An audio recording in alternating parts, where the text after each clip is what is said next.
ओम सभी को सादर नमस्ते। आप सभी का स्वागत है हमारे यूट्यूब चैनल वैदिक धर्म पर।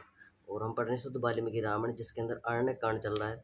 और अरण्य कांड के अंदर आज का जो हम सर्ग पढ़ेंगे, सर्ग 30, इसके अंदर हम पढ़ेंगे जटायु एवं रावण का युद्ध। इस पूरे के पूरे प्रकरण को ध्यानपूर्वक हम पढ़ेंगे। जितने भी लोग चैनल से जुड़े हुए हैं, चैनल को सब्सक्राइब अवश्य कर लें, वीडियो को लाइक कर दें। कोई शंका कमेंट बॉक्स में अपने प्रश्नों को रख सकते हैं। तो कुछ किंवदंती भी इस घटना से जुड़ी हुई हैं कि कुछ लोगों का मानना ये है कि जटायु जो एक पक्षी थे। उस पूरे के पूरे वृत्तांत को हम समझेंगे कि पक्षी थे या मनुष्य थे। हम पूर्व की कक्षा में भी समझ चुके थे किस प्रकार से कोई पक्षी जो है किस प्रकार से मनुष्य से जो है युद्ध कर सकता है, दूसरे की रक्षा कर सकता है। बिल्कुल असंभव बातें हैं। तो यहाँ पर उस पूरे के पूरे प्रकरण को हम समझने का प्रयास करेंगे। और जटायु जी को आर्य कहकर यहाँ पर संबोधित किया गया है कि कौन पक्षी को कह आर्य कहा जाता है। कौन से पक्षी को आज तक हमने आर्य सुना है? किसी भी व्यक्ति ने आज तक किसी पक्षी को आर्य कहते हुए सुना है कि ये पक्षी आर्य है? लेकिन यहाँ पर गृद्धराज जो जटायु हैं उनको आर्य संबोधन किया गया है कि उनको आर्य श्रेष्ठ कहा गया है। तो ऐसे व्यक्ति को जो है गृद्ध बना दिया गया है, जो मांसाहारी है, जो जीव जंतु पशु पक्षी आदियों का मांस खाता है, मृत शरीरों को नोचता है। इस प्रकार से उनको जो है अर्थ ठीक प्रकार से ना जानने के कारण उनके नाम का, तो इस प्रकार से जो उनको गिद्ध बना दिया गया। जो एक मांसाहारी पक्षी है उसको बना दिया गया। लेकिन वो गृद्ध राजकुट नाम का उस समय पर कोई राज्य हुआ करता था रामायण के समय में, उसके वो राजा थे। और यहाँ पर पूरा का पूरा वृत्तांत को देखने को मिलता है किस प्रकार से लोगों ने मनगढ़ंत कहानी बना दी, अपने तरीके से उनको पक्षी बना दिया। इस पूरे के पूरे प्रकरण को ध्यानपूर्वक हम समझेंगे। तो कक्षा को प्रारंभ करते हैं अपनी। ताशब्दमस्तुत्वे जटायुरते सुग्रतते निरक्षद्वणा क्षिप्रे वेदहि ददर्श सह। अर्थात सीता का उक्त कथन सोए हुए जटायु ने सुना और रावण तथा सीता को देखकर बोला कि हे दशग्रीव, अपने सनातन धर्म में स्थिर होकर सब प्रीतिवन प्रतिज्ञ बन। हे भ्राता, तुझको ऐसा निंदित कर्म नहीं करना चाहिए। दशरथ का पुत्र राम जो लोकहित में तत्पर है, उस लोकनाथ की यह यशस्विनी सीता धर्मपत्नी है। तो वो समझाता है। वो आँख जब वो देखते हैं कि भाई ये रावण जो है तो राम जी की पत्नी को जो है हरण करके लेके जा रहा है, तो वो देखते हैं कि भाई वो समझाते हैं उसे कि भाई ये सीता जो है राम की धर्मपत्नी और तेरा ऐसा जो है। तो वो कहता है जटायु कि भाई जो दशरथ का पुत्र राम है, जो लोकहित में तत्पर रहता है, सदा लोगों की सहायता करता है, सदा लोगों को जो है मान सम्मान करता है, ऐसे पुरुष की स्त्री का हरण करना तेरे लिए उचित नहीं है। तो वो समझाते हैं। अगला श्लोक है कथा राजा स्थितो धर्मोपराधनात्रे परामर्शते रक्षिणा विशेषणा राजधरा महाबला तस्य मार्जदस्यते न तस्मरा न च देर्यो यतत्परो तस्य विग्रहते यथात्मना स्थंत्र दरा रक्ष विसमर्थता। अर्थ में धर्म में स्थित राजा पर स्त्री को कदापि नहीं छू सकता। महाबली राजपत्नियों में विशेष रक्षा के योग्य होती हैं। धीर पुरुष को निंदनीय काम कभी भी नहीं करना चाहिए। प्रयुक्त अपनी स्त्रियों की नई प्राय स्त्रियों की भी यत्र रक्षा करनी चाहिए। परंतु हा युवा धनवती सरिते कर्वचते सरे नचपदा कुशलो वेद ही गस्समी ना सकलस्ते बल धृतय वेद ही मम पश्यते हेतु वर्यस संयुक्तते ध्रुवा वे श्रुतित्वे युद्धस्वे यदि सुसोते मुहूर्ते तिष्ठ रावणा सयस्ते हतो भूमो यथा पूर्व करतस्तता किंतु शक्य मया कृतु गताद्रो नृपतात्मजो निष्प्र नस्तते नीच तयो भृततो न संशय यद्यपि मैं वृद्ध हूँ। तो यहाँ पर जटायु कहते कि यद्यपि मैं वृद्ध हूँ, तू युवा धनुर्धारी है तथा रथ तथा कवच पहने हुए बाण लिए हुए, तथापि तुझको अपने सम्मुख सीता को लेकर कुशल पूर्वक नहीं जाने दूंगा। मेरे देखते हुए तू बल से सीता को नहीं ले जा सकता। जैसे अटल वेद श्रुतियों का कोई कुतर्क से अतिक्रमण नहीं कर सकता। हे रावण, यदि तू सूरवीर है तो एक मुहूर्त ठहर और युद्ध कर। जैसे तेरा भाई खर युद्ध में भूतल पर शयन कर गया, इसी प्रकार तू भी शयन करेगा। हे रावण, मैं क्या करूं? वो कहता है जटायु, मैं क्या करूं? मैं जो है वृद्ध हो चुका हूं। लेकिन वे दोनों राजकुमार कहीं वन में दूर निकल गए हैं। नीच तू उनसे भयभीत हुआ शीघ्र ही नाश को प्राप्त हो सकता है, इससे संशय नहीं है। अगला श्लोक आया है नहीं जीवन स्थित नस्ते तो शुभा में वास्ते सीता कमल पाक्त्रिचे रामस्य महि प्रियासते अवश्य तो मया कार्ये प्रिय तस्य महात्मना जीवितरपि रामस्य तथा दशरथे चाह तिष्ठते दास गिरवा मूरते पश्चे रावण युद्धस्थिति वृदागस्तमय यथा प्राण निशाचरे। शुभ सीता को नहीं ले जा सकता हे निशाचर। वो कहता है जटायु कि मेरे जीते जी तू इस कमल नेत्र राम की प्यारी पत्नी सीता को जो शुभ गुणों से युक्त है वो नहीं ले जा सकता है। निशाचर, मैंने अपना प्राण देकर भी महात्मा राम और दशरथ का हित अवश्य करना है। हे रावण, तू ठहर और कुछ देर ठहर के मेरे साथ युद्ध कर।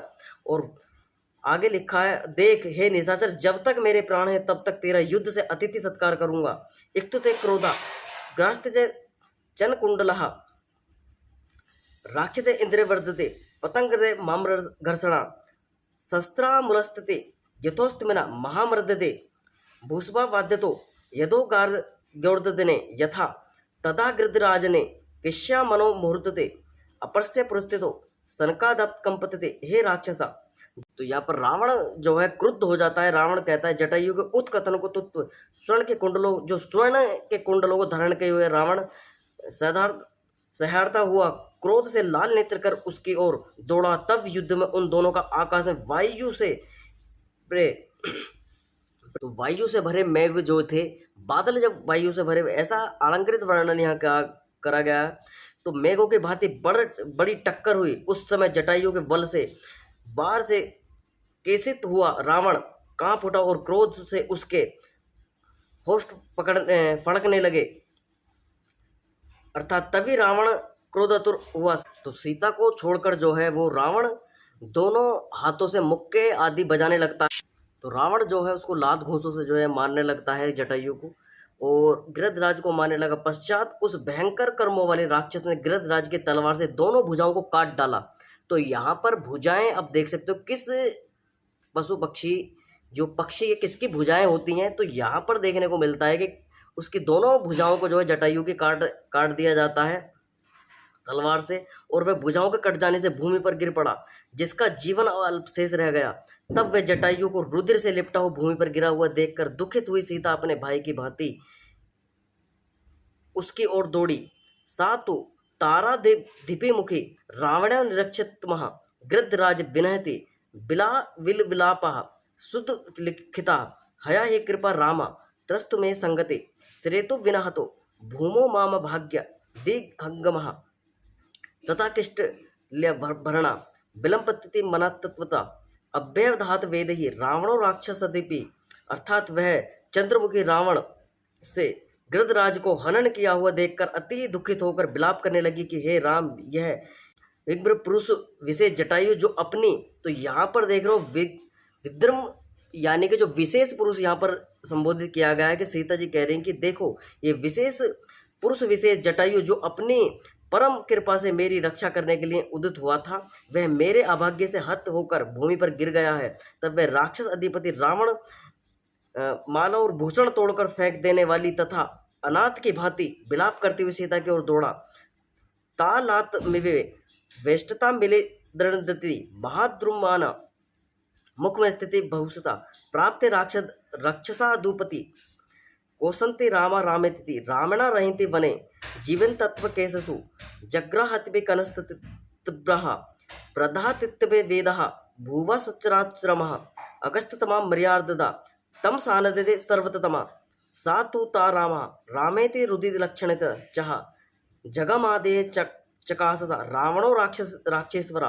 तब वह सीता लता के तो पेड़ों को स्पर्श करती हुई सीता और राम मुझे छोड़कर कहाँ चलेगी, इस प्रकार का विलाप करते हुए दुखित हो विलाप करती हुई को राक्षस अधिपति रावण प्राप्त हुआ। वन में राम के व्यक्त होकर राम पुकारती हुई सीता को यम तुल्य रावण ने अपने जीवन के अंत के लिए उसको बालों से पकड़ लिया। वेदेही का इस प्रकार अपमान होने से संपूर्ण चराचर जगत की मर्यादा भंग होकर घोर अंधकार छा गया। फिर वह रावण राम तथा लक्ष्मण पुकारती हुई सीता को आकाश मार्ग से ले गया।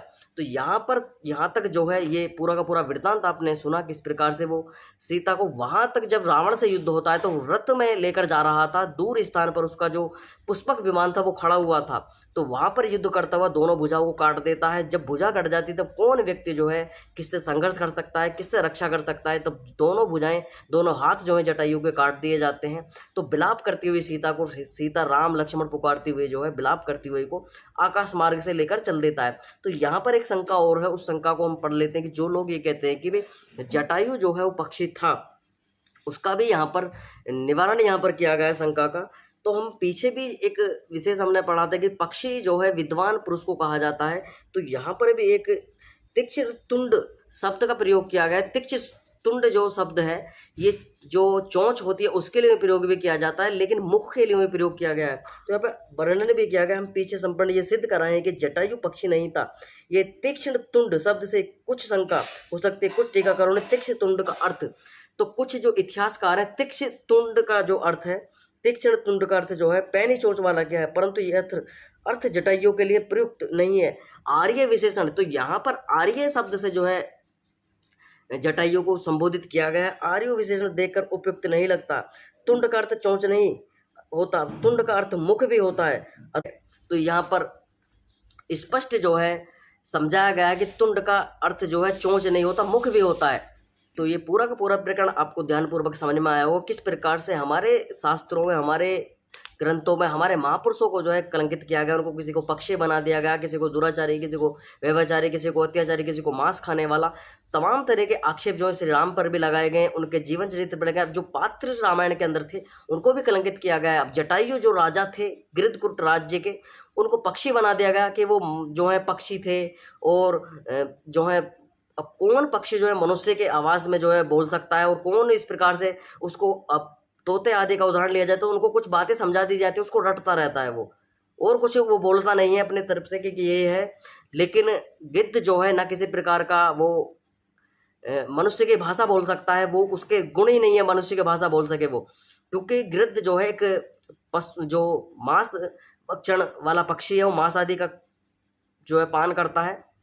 ऐसे पक्षी से संबोधित कर देना ये कहीं ना कहीं महापुरुषों के चरित्र को कलंकित करने वाला है। ये पूरा का पूरा प्रकरण ध्यानपूर्वक समझा, और यहाँ से जो है जब गिरिध राज जटायु से युद्ध होता उसके बाद में जो है आकाश मार्ग से लेकर सीता को जाता है, तो उससे पहले जो है जो हरण करता है वो सीता का पंचवटी में, तो वहाँ से लेकर जो यात्रा करता है रास्ते में जो वन में गमन करता है, वहाँ से रथ पर लेकर जाता है, दूर स्थान पर जो है पुष्पक विमान खड़ा हुआ होता है, और वहाँ से जो है जटायु को जो है हानि कर कर, उसको क्षतिग्रस्त करके, उसको अपंगता कर कर, उसके शरीर में उसको अधमरा कर कर जो है छोड़कर चला जाता है। तो वहाँ से आकाश मार्ग से जो है लंका में लेकर प्रस्थान करता है, लंका की ओर जो है सीता जी को। इतना पूरा प्रकरण आपने पढ़ा, ध्यानपूर्वक समझा। जितने भी लोग चैनल से जुड़े हुए हैं चैनल को सब्सक्राइब अवश्य कर ले, वीडियो को लाइक कर दे, कोई शंका कमेंट बॉक्स में अपने प्रश्नों को रख सकते हैं। और रामायण पढ़ाने का उद्देश्य यही है कि भी हमारे जो आने वाली संतति है उनको पता चले कि हमारे महापुरुष कैसे थे, उनका आदर्श जीवन कैसा था, उनका चरित्र कैसा था। लोगों के द्वारा राम के नाम पर, कृष्ण के नाम पर अनेकों प्रकार से भ्रांतियां फैलाकर जो है उनको मूर्ख बनाया जाता है कि भाई ये थे, और नचाया जाता है, तमाम तरह के पंडाल आदि लगाए जाते हैं, बहकाया जाता है। वास्तव में जीवन चरित्र श्री राम का, श्री कृष्ण का बताया नहीं जाता कि कैसा उनका जीवन चरित्र था, क्या क्या उन्होंने योग्य कार्य अपने जीवन के अंदर किए, क्या क्या दायित्व को उन्होंने निभाया। लेकिन लोगों के द्वारा मूर्ख बनाया जाता है, युवा पीढ़ी को जो है अपंग बनाया जा रहा है, उनके मस्तिष्क को खराब किया जा रहा है, जिससे वो विधर्मी बन जाए, आने वाले समय में कोई मुसलमान बन जाए, कोई ईसाई बन जाए, कोई यहूदी बन जाए, कोई नास्तिक बन जाए। तमाम तरह के जो है मत मतांतर चल रहे हैं, जो अपने अपने मतांतरों में खींचने का प्रयास कर रहे हैं। लोगों वैदिक मार्ग पर जाने के लिए जो उदित आर्य समाज संगठन ऋषिदंत ने खड़ा किया था, वास्तव में एक और शंका लोगों के समक्ष बनी हुई है कि वो लोग समझते हैं कि आर्य समाज कोई जो है अलग समाज है। आर्य समाज कोई अलग समाज नहीं है, आर्य समाज है आर्यों को समाज, यानी विद्वानों को श्रेष्ठ, चरित्रवानों का समाज, यानी कि जो श्रेष्ठ है, विद्वान है, चरित्रवान है, बलवान है, बुद्धिमान है, जो धार्मिक हैं, श्रेष्ठ हैं, सज्जन हैं, ऐसे व्यक्तियों का जो है ये समाज है। और आर्य समाज का संगठन का निर्माण ऋषिदंत ने किया था, आर्य समाज ऋषिदंत ने नहीं बनाया था, समझ रहे हो। आर्य समाज तो आदि सृष्टि से चला हुआ रहा है, यानी आर्य पुरुषों का जो समाज, यानी जिसमें आर्य लोग निवास करते हैं, आर्य सज्जन जिस समाज को निरंतर चलाते हैं, बढ़ाते हैं, उसका उपकार करते हैं, कार्य उसमें धर्म के प्रचार प्रसार का कार्य करते हैं, सदा धर्म में अरूढ़ रहते हैं, ऐसे समाज को जो आर्य समाज कहा जाता है। तो वो कहीं ना कहीं विलुप्तता के कगार पर उस समय पर ऋषिचंद्र ने देखा कि भी हमारा आर्यों का समाज जो है कहीं विलुप्त हो चुका है, तो उसको पुनर्जागृत किया, उसको जो है उसका निर्माण किया कि भाई उठो और वेदों की ओर लौटो। ये नारा जो है ऋषिचंद्र ने दिया कि भाई तुम राम और कृष्ण, शिव और हनुमान के संतान हो, तुम ऋषि महर्षियों के संतान हो, तुम कहाँ जो है रूढ़िवादिता पाखंडता में चमत्कार आदियों के चक्कर में फंसे हुए, तुम महापुरुषों को जो है भगवान मान बैठे हो कि वही ईश्वर है। लेकिन जिन महापुरुषों ने, जिस राम ने, जिस कृष्ण ने, जिस शिव ने और जिस हनुमान ने जो है परमपिता परमात्मा निराकार ईश्वर की उपासना की, उस ईश्वर को तुम नहीं जानते, उस ईश्वर तक तुम नहीं जा रहे, लेकिन तुम महापुरुषों जो तुमको बता रहे उनको तो महापुरुषों का ही तुम अनुसरण कर रहे हो, लेकिन महापुरुषों की बातों को नहीं मान रहे, महापुरुषों के चरित्र की पूजा तुम नहीं कर रहे, महापुरुषों के नाम को रटे जा रहे हो बस।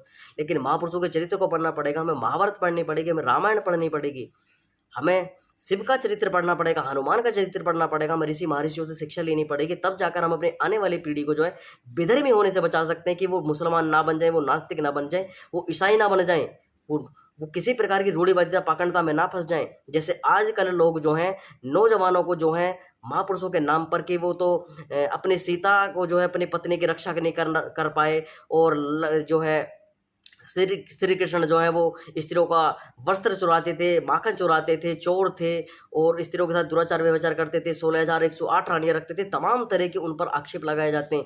क्यों लगाए जाते थे? क्योंकि उनके महापुरुष, उनके जो मत मतांतरों को चलाने वाले हैं, उन्होंने 13 14 बीवियां जो है रखी हैं। तो इस प्रकार से मुसलमानों के षड्यंत्र के कारण, मोहम्मद का चरित्र को बचाने के कारण जो है लोगों ने वो कहानियां रच दी, श्री कृष्ण के जीवन से 16,108 रानियां जोड़कर देख दी, और उसी का सहारा लेते हुए कहते कि भाई हम 3-4 रख लेते हैं, उसमें क्या दिक्कत है, तुम्हारा कृष्ण जो है 16,108 रखता था। लेकिन महाभारत के अंदर श्री कृष्ण जी महाराज की एक ही पत्नी का वर्णन किया गया, वो है माता रुक्मणी, उनके सिवा कोई उनकी और पत्नी नहीं है। ऐसे ही वाल्मीकि रामायण के अंदर श्री राम की एक ही पत्नी है, मर्यादा पुरुषोत्तम श्री राम की एक ही पत्नी सीता जी, उनके सिवा कोई उनके दूसरी तीसरी चौथी कोई स्त्री उन्होंने नहीं रखी है। तो इस प्रकार से अपने महापुरुषों के चरित्र को समझना पड़ेगा, और जिन्होंने 2-2 3-3 स्त्रियां रखी, उनका खनन किस प्रकार से हुआ, किस प्रकार से बिगाड़ हुआ। दशरथ राजा और दशरथ का उदाहरण ले लेते हैं, 3-3 पत्नियां उन्होंने रखी, बिगाड़ किस प्रकार से हुआ, के द्वारा पूरे परिवार को नष्ट करने का कार्य कर दिया गया मंत्रा के द्वारा। तो यहाँ पर 2-2 3-3 जब स्त्रियां रखता है पुरुष, तो यही बिगाड़ होना प्रारंभ होता है, परिवार नष्ट हो जाता है, पूरे परिवार का जो है विघटन होना प्रारंभ हो जाता है। तो ये पूरा का पूरा प्रकरण आपने ध्यानपूर्वक समझा। इस वीडियो को ज़्यादा से ज़्यादा लोगों तक पहुंचाएं, नौजवानों तक उनको जरूर पहुंचाएं कि भाई उनको पता चले कि हमारे महापुरुष कैसे थे और क्यों हमें रामायण महाभारत पढ़नी चाहिए। अगर हम अपने रामायण महाभारत नहीं पढ़ेंगे तो भाई साहब हम कलमा पढ़ेंगे, हम बाइबल पढ़ेंगे, हम कुरान पढ़ने के लिए तैयार हो रहे हैं आने वाले समय में। अगर आज तुमने रामायण महाभारत पढ़ ली तो भाई साहब तुम अपनी रक्षा कर पाओगे, अपने आने वाली संतति की रक्षा कर पाओगे, अपने राष्ट्र की रक्षा कर पाओगे, अपनी स्वयं की रक्षा कर पाओगे। अगर तुम महाभारत रामायण को नहीं पढ़ पाए, सत्य प्रकाश को नहीं पढ़ा, वेदों को नहीं पढ़ा, दर्शनों को, उपनिषदों को नहीं पढ़ा, तो भाई साहब विधर्मी बनने से तुम्हें कोई भी बचाने वाला नहीं है। कोई राजनेता, कोई पुलिस, कोई प्रशासन तुम्हें कोई रक्षा करने वाला नहीं है वर्तमान में, क्योंकि अपनी रक्षा अपने हाथ है। कब तक जो है प्रशासन तुम्हारी रक्षा करेगा? हर समय प्रशासन मौजूद नहीं रहता, लेकिन तुम्हें विधर्मियों को सामना जो है स्वयं करना पड़ेगा। जहां तक प्रशासन का रक्षा का होता है वो अपना कार्य करता है, प्रशासन करता है, पुलिस भी अपनी रक्षा का कार्य करती है, लेकिन हर समय जो है वो प्रशासन तुम्हारे साथ में नहीं हो सकता है। कहीं विधर्मी तुमको घेर ले, कहीं शास्त्रार्थ हो जाए, कहीं तुम पर महापुरुषों पर आक्षेप लगाया जाए, तो तुम किस प्रकार से रक्षा करोगे? तुम शास्त्रहीन हो, शस्त्रहीन हो, तुम्हारे पास ना शास्त्रों के तर्क है ना शस्त्र है, किसी प्रकार से तुम निपुण नहीं हो, तुम्हारे महापुरुषों पर कलंकित लिया जाएगा, तुम सुनते रहोगे, कोई भी प्रतिकार वहां पर नहीं कर पाओगे महापुरुषों के चरित्र का, वहां पर कोई भी तुम अपनी रक्षा अपने नहीं कर पाओगे, ना महापुरुषों की कर पाओगे। तो इसलिए महाभारत और रामायण को जो विद्वानों के द्वारा पढ़ाई जा रही है, आर्य समाज के लोगों के द्वारा शिक्षार्थ किया जा रहा है, उसका प्रचार प्रसार किया जा रहा है महापुरुषों के चरित्र का, उसको ठीक प्रकार से सुनना चाहिए, उसको पढ़ना चाहिए और लोगों तक पहुंचाना चाहिए कि भाई देखिए ये वास्तव में हमारे श्री राम श्री कृष्ण का चरित्र है। तो आज की कक्षा को विराम करेंगे। सभी को सादर नमस्ते जी।